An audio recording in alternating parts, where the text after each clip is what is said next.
Hello students, let's enjoy chemistry with Dharmesh sir. Last time તમને Kossel Louis અભિગમના રાસાયણિક બંધ કઈ રીતે બને છે તેના વિશે ચર્ચા કરી હતી. આજે આપણે શીખવાનું છે સહસંયોજક બંધ. આઈએમપી ટોપિક અને દરેક જગ્યાએ ઉપયોગી થાય તેવો.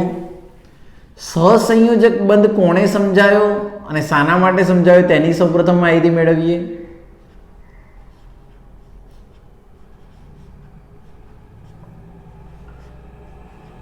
તો સહસંયોજક બંધ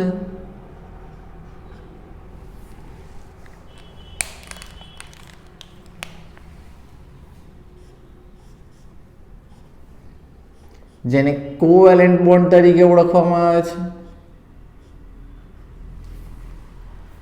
તો લેંગમ્યુર નામના વૈજ્ઞાનિકે ઈસવીસન 1919માં લુઈસની જે ધારણા હતી અથવા અષ્ટકના નિયમનો જે સ્થાયીવાદ હતો તેની અંદર સુધારો કર્યો અને તેણે તેની માહિતીને ફગાવી દીધી અને એક નવા જ ગુણધર્મને એપ્લાય કર્યો જેને આપણે સહસંયોજક બંધ તરીકે ઓળખીએ છીએ.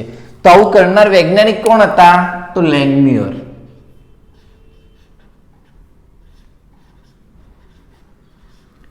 લેંગમ્યુરે ઈસવીસન 1919 લુઈસની જે અભિધારણા હતી અથવા જે સમજૂતી હતી અષ્ટકના નિયમમાં સમઘનીય સ્થાયીતા પ્રાપ્ત કરવાની, તેની અંદર સુધારો કર્યો અને તેને ફગાવી દીધી અને નવી ધારણા આપી અને તેમણે વ્યાખ્યા આપી સહસંયોજક બંધની. તો જ્યારે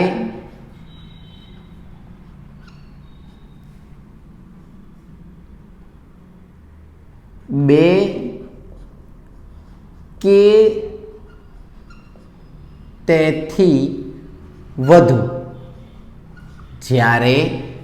કે તેથી વધુ સમાન કે વિષમ, એટલે પરમાણુ સમાન પણ હોઈ શકે છે અને જુદા જુદા પણ હોઈ શકે છે. તો જ્યારે બે કે તેથી વધુ સમાન કે વિષમ પરમાણુ એકબીજા સાથે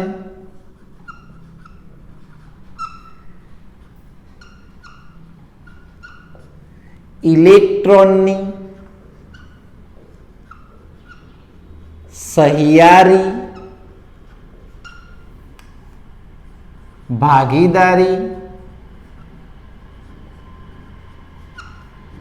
કરી નિષ્ક્રિય તત્વો જેવી રચના પ્રાપ્ત કરે.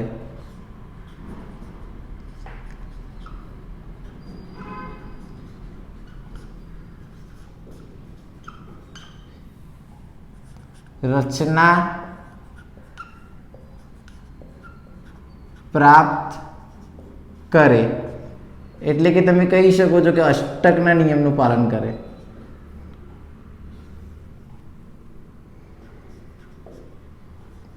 તેને સહસંયોજક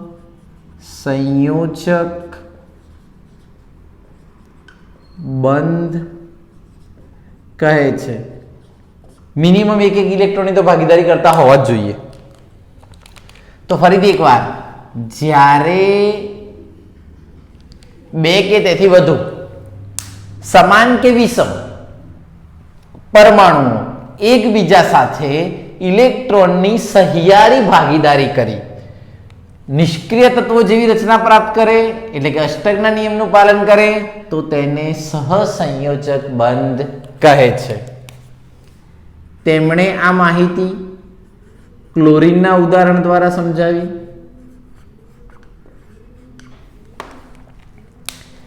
ક્લોરીનને આપણે જાણીએ છીએ તેમ પરમાણુ ક્રમાંક 17 સંજ્ઞા Cl. જો તેની ઇલેક્ટ્રોન રચના લખવામાં આવે તો ઇલેક્ટ્રોન રચના થશે neon complete. 3s2 3p5 neon complete 3s2 3p5 બધા જાણો છો કે ક્લોરીનની અંદર પરમાણુ ક્રમાંક 17 છે, માટે તેની બાહ્યતમ કક્ષાની અંદર 7 ઇલેક્ટ્રોન રહેલા હોય અને ઇલેક્ટ્રોન રચના તટસ્થ પરમાણુ માટે વિચારીએ તો નિયોન કમ્પ્લીટ એટલે 10, 3s2 એટલે 12 અને 3p5 એટલે 17. બાહ્યતમ કક્ષાની અંદર ટોટલ કેટલા ઇલેક્ટ્રોન આવેલા છે તો 7 ઇલેક્ટ્રોન. બાહ્યતમ કક્ષામાં કેટલા ઇલેક્ટ્રોન આવેલા છે? 7 ઇલેક્ટ્રોન આવેલા છે. તેને અષ્ટકનો નિયમ પૂર્ણ કરવા માટે એક ઇલેક્ટ્રોનની ભાગીદારી જોઈએ.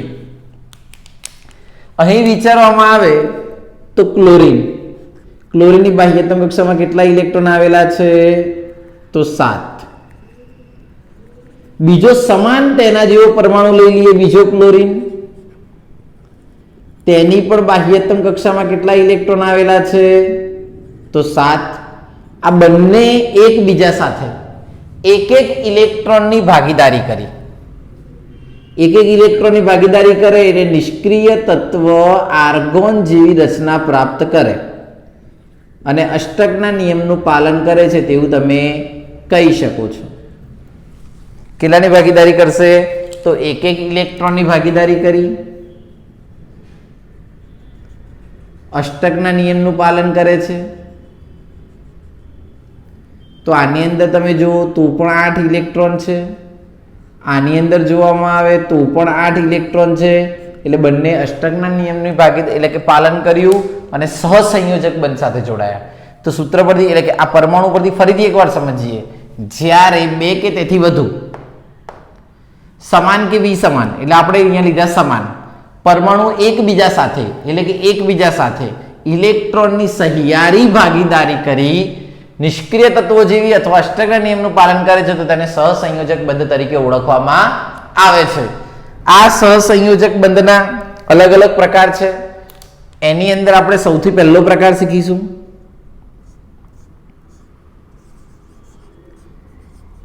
એકલ સહસંયોજક બંધ. એકલ સહસંયોજક બંધ. તો સહસંયોજક બંધ દ્વારા જોડાતા પરમાણુ, સહસંયોજક બંધ દ્વારા જોડાતા પરમાણુ એક ઇલેક્ટ્રોનની ભાગીદારી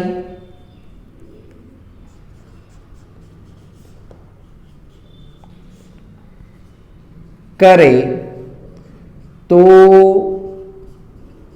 તેને એકલ સહસંયોજક બંધ કહે છે. One second repeat. સહસંયોજક બંધ દ્વારા જોડાતા પરમાણુ એક ઇલેક્ટ્રોનની ભાગીદારી કરે તો તેને સહસંયોજક બંધ કહે છે. આપણે એની અંદર સૌથી પહેલું ઉદાહરણ લઈ લઈએ, સરળ અને સિમ્પલ. પેમ્પલેટની અંદર બે આપે છે, આપણે 2 કે 3 લઈશું. હાઇડ્રોજન, બીજો પણ ઘટક લઈ લેવામાં આવે હાઇડ્રોજન, અને બંને જોડાશે. હવે બધાને ખબર છે કે હાઇડ્રોજનનો પરમાણુ ક્રમાંક કેટલો તો 1. હવે હાઇડ્રોજનનો પરમાણુ ક્રમાંક 1 હોવાને કારણે તેની બાહ્યતમ કક્ષામાં 1 ઇલેક્ટ્રોન, બાહ્યતમ કક્ષામાં 1 ઇલેક્ટ્રોન, બંને શું કરશે તો એક ઇલેક્ટ્રોનની ભાગીદારી કરી નિષ્ક્રિય તત્વ હિલિયમ જેવી રચના પ્રાપ્ત કરે છે. અષ્ટકના નિયમનું પાલન નથી કરતા, પરંતુ નિષ્ક્રિય તત્વો જેવી તો રચના પ્રાપ્ત કરે છે. એટલે કે 2 ઇલેક્ટ્રોનની ભાગીદારી કરી હિલિયમ જેવી રચના પ્રાપ્ત કરે છે, જેને આપણે H2 તરીકે ઓળખવામાં આવે છે. તે બંને વચ્ચે ભાગીદારી કેટલાની છે તો H અને H એટલે એકલ બંધ બનાવે. H અને H શું બનાવે છે? એકલ બંધ. તો સહસંયોજક બંધ દ્વારા જોડાતા પરમાણુ એક ઇલેક્ટ્રોનની ભાગીદારી કરે છે તો તેને એકલ સહસંયોજક બંધ કહે છે. આ ક્લોરીન પણ એકલ સહસંયોજક બંધનું જ ઉદાહરણ છે. બાળકો આપણે બીજું ઉદાહરણ લઈ લઈએ. CH4. હવે કાર્બન માટે તમે જાણો છો કે કાર્બનની સંયોજકતા પરમાણુ ક્રમાંક 6, હિલિયમ કમ્પ્લીટ 2s2 2p2, એટલે બાહ્યતમ કક્ષાની અંદર કેટલા ઇલેક્ટ્રોન રહેલા છે? તો 4. અથવા આવું પણ લખી શકો 2 અને 4. હાઇડ્રોજનની ઇલેક્ટ્રોન પરમાણુ ક્રમાંક 1 1s1.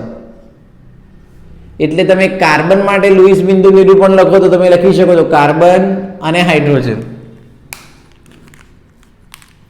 કાર્બનની બાહ્યતમ કક્ષામાં કેટલા ઇલેક્ટ્રોન છે? તો 1 2 3 અને 4. હાઇડ્રોજનની બાહ્યતમ કક્ષામાં કેટલા ઇલેક્ટ્રોન છે? 1. પરંતુ તમે અહીં જોશો તો કાર્બન જોડે 4 હાઇડ્રોજન જોડાયેલા છે. 4 હાઇડ્રોજન કયા બંધથી જોડાયેલા હોય? તો એકલ સહસંયોજક બંધ. કયા બંધ દ્વારા જોડાયેલા હશે? એકલ સહસંયોજક બંધ દ્વારા જોડાયેલા છે. માટે અહીંયા આવશે કાર્બન, તેની આસપાસ જોડાયેલા પરમાણુ 1 2 3 અને 4. બધા શું કરશે? તો કાર્બનની બાહ્યતમ કક્ષાની અંદર 1 ઇલેક્ટ્રોન રહેલો છે, અહીંયા પણ 1 ઇલેક્ટ્રોન છે, અહીંયા પણ 1 ઇલેક્ટ્રોન છે, અહીંયા પણ 1 ઇલેક્ટ્રોન છે. હાઇડ્રોજનના ઇલેક્ટ્રોન જોવામાં આવે તો હાઇડ્રોજનનો 1 ઇલેક્ટ્રોન, હાઇડ્રોજનનો 1 ઇલેક્ટ્રોન, હાઇડ્રોજનનો ઇલેક્ટ્રોન. અહીં હાઇડ્રોજન 2 ઇલેક્ટ્રોન મેળવી નિષ્ક્રિય તત્વ એટલે કે 1 ઇલેક્ટ્રોનની ભાગીદારી કરે. માટે હાઇડ્રોજન એ નિષ્ક્રિય તત્વ હિલિયમ જેવી રચના પ્રાપ્ત કરે.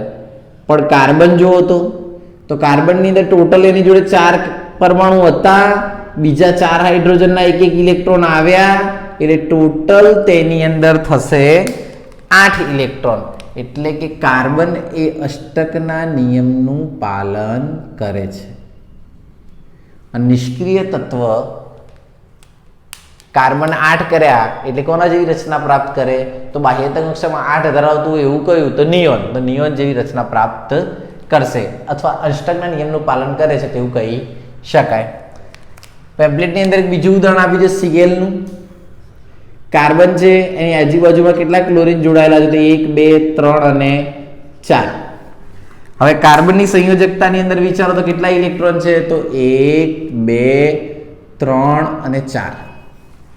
ક્લોરીનની બાહ્યતમ કક્ષાની અંદર કેટલા ઇલેક્ટ્રોન રહેલા હોય? તો 7. ક્લોરીનને અષ્ટકના નિયમનું પાલન કરવા માટે કેટલા ઇલેક્ટ્રોન જોઈએ? તો 1. જે કોની જોડે ભાગીદારી કરીને મેળવશે? તો કાર્બન સાથે. અને આ બધામાં તમારે માર્ક એવું કરવાનું છે કે બાહ્યતમ કક્ષામાં જોડાતા ઇલેક્ટ્રોન 1 ઇલેક્ટ્રોનની જ ભાગીદારી કરે છે, માટે તે અષ્ટકના નિયમનું પાલન કરે છે. ક્લોરીને અહીં 1 ઇલેક્ટ્રોનની ભાગીદારી કરી, અહીંયા પણ 1 ઇલેક્ટ્રોનની ભાગીદારી કરી, અહીં પણ 1 ઇલેક્ટ્રોનની ભાગીદારી કરે છે, અને અહીં પણ 1 ઇલેક્ટ્રોનની ભાગીદારી કરે છે.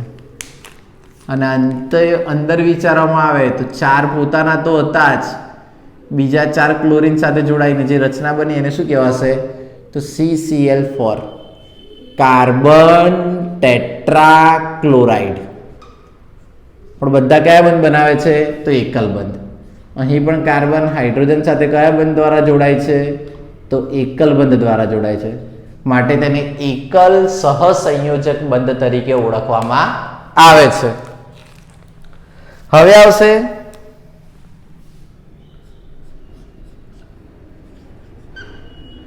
બહુબંધ અથવા બહુગુણક બંધ.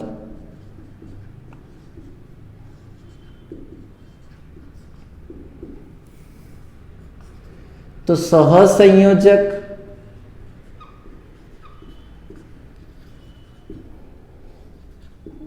બંધ દ્વારા જોડાતા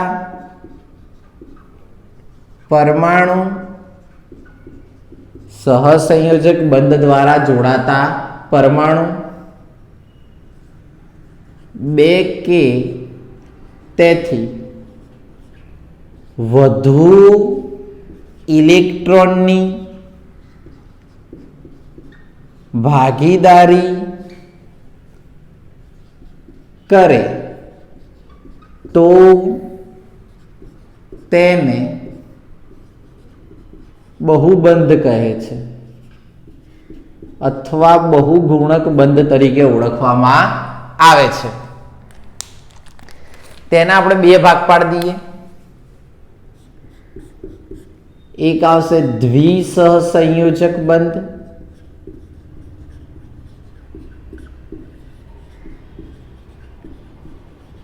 કયો બંધ આવશે? તો દ્વિસહસંયોજક બંધ. આ જ રીતે અહીંયા બીજો ભાગ પાડી દઈએ, ત્રિસહસંયોજક બંધ.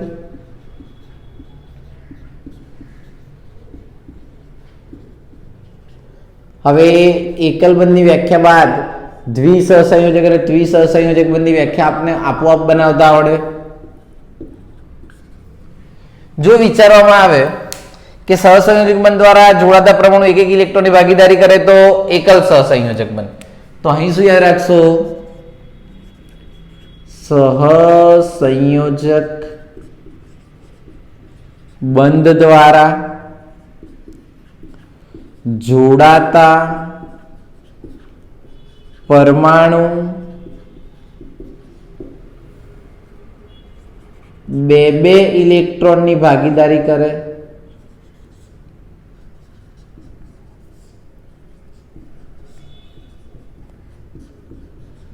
તો તેને દ્વિસહસંયોજક બંધ કહે છે. ચલો આવી રીતે ત્રિસહસંયોજકની વ્યાખ્યા આપી છે. તો સહસંયોજક બંધ દ્વારા જોડાતા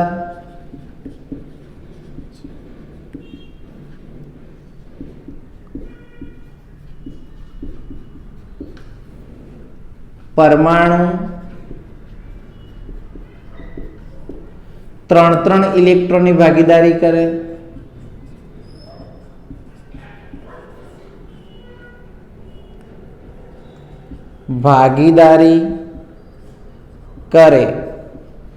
તો તેને ત્રિસહસંયોજક બંધ કહે છે. સહસંયોજક બંધ દ્વારા જોડાતા પરમાણુ ત્રણ ઇલેક્ટ્રોનની ભાગીદારી કરે ત્યારે ત્રિસહસંયોજક બંધ કહે છે, અને સહસંયોજક બંધ દ્વારા જોડાતા પરમાણુ બે બે ઇલેક્ટ્રોનની ભાગીદારી કરે ત્યારે દ્વિસહસંયોજક બંધ કહે છે. અહીં ઉદાહરણ તરીકે એક સારું અને સિમ્પલ ઉદાહરણ ઓક્સિજન. Z બરાબર 8. તો એક ઓક્સિજન પરમાણુ બીજો ઓક્સિજન પરમાણુ બંને એકબીજા સાથે ભાગીદારી કરશે. ઓક્સિજનનો પરમાણુ ક્રમાંક 8 હોવાને કારણે એની બાહ્યતમ કક્ષાના ઇલેક્ટ્રોન કેટલા? તો પહેલી કક્ષામાં 2 અને તટસ્થ પરમાણુ છે એટલે બીજા આવશે 6. તો બાહ્યતમ કક્ષાની અંદર 6 ઇલેક્ટ્રોન ધરાવે છે. આ જ રીતે આ ઓક્સિજન પણ બાહ્યતમ કક્ષાની અંદર કેટલા ઇલેક્ટ્રોન ધરાવતો હશે? 6. ચલો અષ્ટકના નિયમનું પાલન કરવા માટે કેટલા ઇલેક્ટ્રોન જોઈએ? તો આપણને ખબર છે કે 2 ઇલેક્ટ્રોનની એને ભાગીદારી કરવી પડશે. એટલે એક કરતાં વધારે કરે એટલે બહુબંધ. અને કેટલા ઇલેક્ટ્રોનની ભાગીદારી કરી?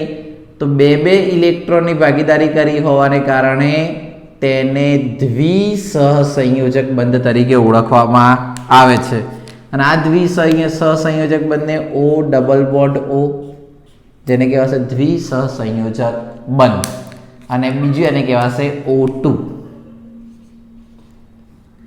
હવે આપણે બીજું ઉદાહરણ લેવું છે. C2H4 બધા ઓળખે છે અને ઇથિન કહેવાય. ધોરણ 10 થી ભણતા આવ્યા છો અને ચેપ્ટર નંબર 12 ની અંદર પણ તમે ધોરણ 11 માં ભણ્યા હશો. હવે અહીંયા ચેપ્ટર નંબર 12 ધોરણ 11 માં તમે ભણશો. C2H4 ethene, carbon, double bond carbon, અહીંયા એક હાઇડ્રોજન આવશે, અહીંયા એક હાઇડ્રોજન આવશે, અહીંયા એક હાઇડ્રોજન આવશે અને અહીંયા એક હાઇડ્રોજન આવશે, જેને આપણે ઇથિન તરીકે ઓળખીએ છીએ. ચલો આ બંધાને મોડિફાઈ કરીને લખવું હોય તો કાર્બન, અહીંયા પણ એક કાર્બન, અહીંયા એક હાઇડ્રોજન, અહીંયા એક હાઇડ્રોજન, અહીંયા એક હાઇડ્રોજન અને અહીંયા એક હાઇડ્રોજન. ચલો કાર્બનની સંયોજકતા કેટલી? તો 4. તો એક ઇલેક્ટ્રોન અહીંયા આવશે, એક ઇલેક્ટ્રોન અહીંયા આવશે, એક અહીંયા અને એક અહીંયા, થઈ ગયા 4. આના વિચારવામાં આવે તો 1 2 3 અને 4. ચલો હાઇડ્રોજનના સંયોજકતા ઇલેક્ટ્રોન કેટલા? તો 1 જ. તો હાઇડ્રોજન તમે જુઓ ને તો હિલિયમ જેવી નિષ્ક્રિય તત્વ જેવી રચના પ્રાપ્ત કરશે અને કાર્બન એ અષ્ટકના નિયમનું પાલન કરશે. અહીં વિચારવામાં આવે તો આ એક હિલિયમ જેવી રચના પ્રાપ્ત કરી, બીજું હિલિયમ જેવી રચના પ્રાપ્ત કરી, ત્રીજો અને ચોથો. તો હાઇડ્રોજને કોના જેવી રચના પ્રાપ્ત કરી? હિલિયમ જેવી. પણ કાર્બન વિચારો તો કાર્બનની અંદર આ 4 અને અહીંથી 4 ની ભાગીદારી કરી, એટલે ટોટલ કેટલા ઇલેક્ટ્રોન થઈ ગયા ભાગીદારી માટેના? તો 8. અહીંયા વિચારવામાં આવે સેમ કેટલા ઇલેક્ટ્રોનની ભાગીદારી થઈ ગઈ? 8. તો આમ ઇથિન જેવી રચના પ્રાપ્ત કરી. અને ઇથિન એ કોનું ઉદાહરણ છે? તો દ્વિસહસંયોજક બંધુ. વન્સ અગેન રિપીટ, કાર્બનની સંયોજકતા કક્ષામાં ઇલેક્ટ્રોન 4, હાઇડ્રોજનના 1. તો હાઇડ્રોજને એક ઇલેક્ટ્રોનની ભાગીદારી કરી, અહીંયા પણ હાઇડ્રોજને એક ઇલેક્ટ્રોનની ભાગીદારી કરી, એટલે 2 ઇલેક્ટ્રોન થયા, એટલે હિલિયમ જેવી રચના પ્રાપ્ત કરી. જ્યારે આ કાર્બન વિચારો તો અહીંયા દ્વિબંધ દ્વારા, એટલે અહીંના 4 2 અને 2 ટોટલ 8, એટલે કાર્બન અષ્ટકના નિયમ બંને પાલન કરે છે, જ્યારે હાઇડ્રોજન હિલિયમ જેવા રચનાની પ્રાપ્ત કરે છે. પછી વાત કરીએ ત્રિસહસંયોજક બંધ. હવે ત્રિસહસંયોજક બંધની અંદર યાદ આવું રાખવાનું છે, N2 નાઇટ્રોજન. નાઇટ્રોજનમાં Z બરાબર 7. Z બરાબર 7 હોવાને કારણે તમે કહી શકો છો કે એની બાહ્યતમ કક્ષામાં 2 અને 5, એટલે કેટલા ઇલેક્ટ્રોન આવેલા છે? તો 5 ઇલેક્ટ્રોન આવેલા છે. અષ્ટકનો નિયમનું પાલન કરવા માટે એને કેટલા ઇલેક્ટ્રોન જોઈએ છે? તો n 5 હોય એટલે 8 ઇલેક્ટ્રોન કરવા માટે કેટલાની ભાગીદારી કરવી પડે? તો 3 ની. તો બાહ્યતમ કક્ષાની અંદર 5 ઇલેક્ટ્રોન, અહીંયા પણ 1 2 અને 3.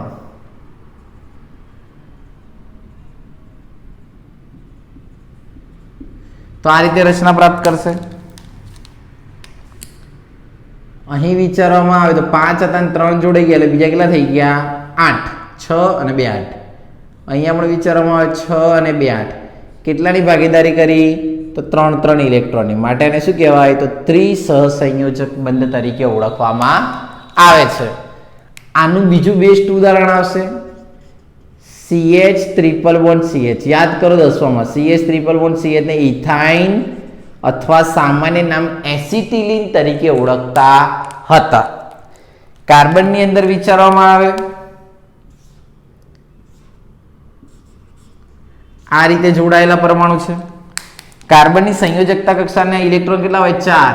તો 3 અહીંયા ભાગીદારી કરી દીધી, એક અહીંયા ભાગીદારી કરશે, એટલે બાહ્યતમ કક્ષાની અંદર 4 ઇલેક્ટ્રોન ગોઠવાઈ ગયા છે. અને કાર્બન જોડે 3 ની ભાગીદારી કરશે અને હાઇડ્રોજન જોડે 1 ની ભાગીદારી કરશે, એટલે પોતે અષ્ટકના નિયમનું પાલન કરે છે. આ કોના જેવું બંધ બનાવશે? તો હિલિયમ જેવું, એટલે નિષ્ક્રિય તત્વ હિલિયમ જેવું. આ શું કરશે? તો અષ્ટકના નિયમનું પાલન કરે છે. એટલે તમે કહી શકો છો કે આની અંદર આવ્યા 8 ઇલેક્ટ્રોન, અહીં આવ્યા 2 ઇલેક્ટ્રોન, અહીં પણ કેટલા ઇલેક્ટ્રોન આવ્યા? 2.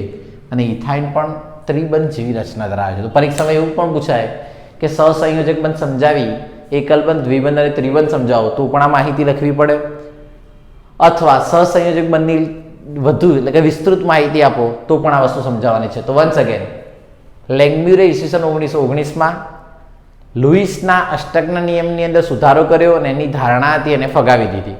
એણે સહસંયોજક બંધ એટલે કે ઇલેક્ટ્રોનની ભાગીદારી માટેની માહિતી આપી. જ્યારે 2 કે તેથી વધુ સમાન કે વિષમ એટલે કે સમાન પરમાણુ પણ હોય અને વિષમ પરમાણુ પણ હોય, 1 અથવા 2 અથવા તેના કરતાં વધારે પરમાણુ ઇલેક્ટ્રોનની સહિયારી ભાગીદારી કરી નિષ્ક્રિય તત્વો જેવી રચના પ્રાપ્ત કરે, કે અષ્ટકના નિયમનું પાલન કરે તો તેને સહસંયોજક બંધ કહે છે. તેને કોના માટે સમજાવ્યું? તો ક્લોરીન માટે. ત્યાર પછી વિચારવામાં આવે કે તેના 3 પ્રકારની વ્યાખ્યા યાદ રાખવાની: એકલ સહસંયોજક, દ્વિસહસંયોજક અને ત્રિ. જો સહસંયોજક બંધે જોડાતા પરમાણુ જો 1 ઇલેક્ટ્રોનની ભાગીદારી કરે તો એકલ સહસંયોજક બંધ કહે છે. ઉદાહરણ તરીકે H2 મિથેન એટલે કે CH4 CCl4 એટલે કાર્બન ટેટ્રાક્લોરાઇડ, બધાની અંદર એકલ બંધ જોવા મળે છે. પછી 2 કરતાં વધારે બંધ એટલે કે 2 અને તેનાથી વધુ બંધ જોડાતા હોય તો તેને બહુબંધ કહેવાય. જો ઓક્સિજનની અંદર બે ઇલેક્ટ્રોનની ભાગીદારી થાય છે માટે દ્વિસહસંયોજક બંધ. એનું બીજું ઉદાહરણ આવે ઇથિન. અને આ જ રીતે ત્રિસહસંયોજક બંધ, તો 3 ઇલેક્ટ્રોનની ભાગીદારી થાય તેને ત્રિસહસંયોજક બંધ તરીકે ઓળખવામાં આવે છે. પછી બાળકો બે વસ્તુ યાદ રાખવાની છે નવી કન્સેપ્ટમાં. અહીં ક્વેશ્ચન પૂરો થાય છે, પણ એમસીક્યુ માટે અને તમારા કન્સેપ્ટ માટે આ બે વસ્તુ યાદ રાખવાની છે. બંધકારક ઇલેક્ટ્રોન, બીજું આવશે અબંધકારક ઇલેક્ટ્રોન. હવે હું માત્ર કન્સેપ્ટ સમજાવીશ, તમારે આ વસ્તુ જેટલા ઉદાહરણ આપે છે ને બધા પર એનાલિસિસ કરવાનું છે. તો સહસંયોજક બંધમાં ભાગ લેતા ઇલેક્ટ્રોનની સંખ્યાને બંધકારક ઇલેક્ટ્રોન કહે છે. Once again repeat. સહસંયોજક બંધની અંદર ભાગ લેતા ઇલેક્ટ્રોનની સંખ્યાને બંધકારક ઇલેક્ટ્રોન કહે છે. અને યાદ રાખવાનું, જો એવું પૂછ્યું હોય કે ઇલેક્ટ્રોન યુગ્મ, તો સહસંયોજક બંધની અંદર ભાગ લેતા ઇલેક્ટ્રોન યુગ્મ એટલે બેની પેર. ઇલેક્ટ્રોન યુગ્મની સંખ્યા પૂછી હોય તો બે માં ગણવાના, અને જો ખાલી ઇલેક્ટ્રોન પૂછ્યા હોય તો એક ગણવામાં આવે છે. દાખલા તરીકે અહીંયા વિચારવામાં હાઇડ્રોજન, ચલો બંધમાં ભાગ લેતા ઇલેક્ટ્રોન કેટલા? 2. તો બંધકારક ઇલેક્ટ્રોનની સંખ્યા હાઇડ્રોજનમાં પૂછી હોય તો કેટલી થાય? 2. અને યુગ્મ પૂછ્યું હોય તો કેટલું થાય? 1. યુગ્મ એટલે કપલમાં, એટલે કે બે જોડીમાં હોય એવા. તો બંધકારક ઇલેક્ટ્રોન 2, બંધકારક ઇલેક્ટ્રોન યુગ્મ 1. પછી અબંધકારક, તો સહસંયોજક બંધમાં ભાગ ન લેતા ઇલેક્ટ્રોનને અબંધકારક ઇલેક્ટ્રોન કહે છે. અને યુગ્મ પૂછ્યું હોય તો સહસંયોજક બંધમાં ભાગ ન લેતા ઇલેક્ટ્રોન યુગ્મને અબંધકારક ઇલેક્ટ્રોન યુગ્મ કહે છે. પહેલાને કહેવાય બોન્ડિંગ પેર અને નીચેવાળાને કહેવાય લોન પેર. બંધમાં ભાગ ન લેતા હોય તેવા અને બંધમાં ભાગ લેતા હોય તેવા. હવે અહીંયા તો વિચારવા તો બંને બોન્ડિંગ પેર એટલે કે બંધકારક જ છે, અને યુગ્મ 1 છે અને ઇલેક્ટ્રોન કેટલા છે? તો 2. અહીં વિચારવામાં આવે તો બંધકારક કેટલા થશે? તો 1, 2, 3 અને 4. યુગ્મ પૂછ્યા હોય તો 4, પણ ઇલેક્ટ્રોન પૂછ્યા હોય તો 8. અહીં અબંધકારક પાછા 0 થાય, કારણ કે એ કઈ છે નહીં કે જે બંધમાં ભાગ ન લેતા હોય તેવા. અહીં વિચારવામાં આવે તો બંધકારક કેટલા? તો 2, 4, 6 અને 8. ઇલેક્ટ્રોન 8. જો તમને પૂછ્યું છે કે યુગ્મ કેટલા? તો 4. અને અબંધકારક કેટલા? તો 1, 2, 3, 4, 5, 6, 7, 8, 9, 10, 11 અને 12.